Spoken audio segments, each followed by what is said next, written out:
Hello friends, આજે આપણે બનાવીશું પંજાબી અથાણું.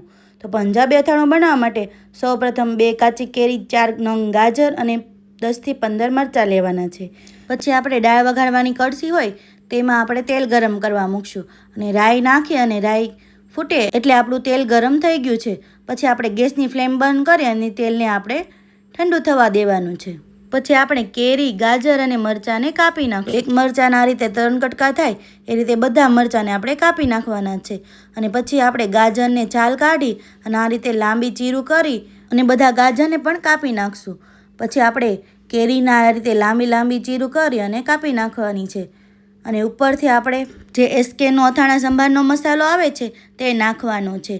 મેં આટલા અથાણા માટે 100 ગ્રામ અથાણા સંભાર લીધેલો છે. અને ઉપરથી આપણે જે ગરમ કરવા તેલ મૂક્યું હતું તે તેલ ઠંડુ થઈ ગયું હોય તો તે નાખવાનું છે અને કાચની બવણીમાં ભરી દેવાનું છે. તો તૈયાર છે આપણું પંજાબી અથાણું. જોતાં જ ખાવાનું મન થઈ જાય અને શાકની પણ જરૂર ન પડે તેવું પંજાબી અથાણું તૈયાર થઈ ગયું છે. અને છે ને ઝડપથી બની જાય એવું અને એકદમ ઇઝી એવું પંજાબી અથાણું. આ પંજાબી અથાણાને આપણે ફ્રીજમાં જ મૂકવાનું છે અને જ્યારે ખાવાની ઈચ્છા થાય ત્યારે ઝટપટ કાઢી અને ખાઈ લેવાનું. તો છે ને ફટાફટ બની જાય તેવું પંજાબી અથાણું. એકવાર જરૂરથી ટ્રાય કરજો અને બીજા નવા વિડીયો જોવા માટે સબસ્ક્રાઈબ જરૂરથી કરજો.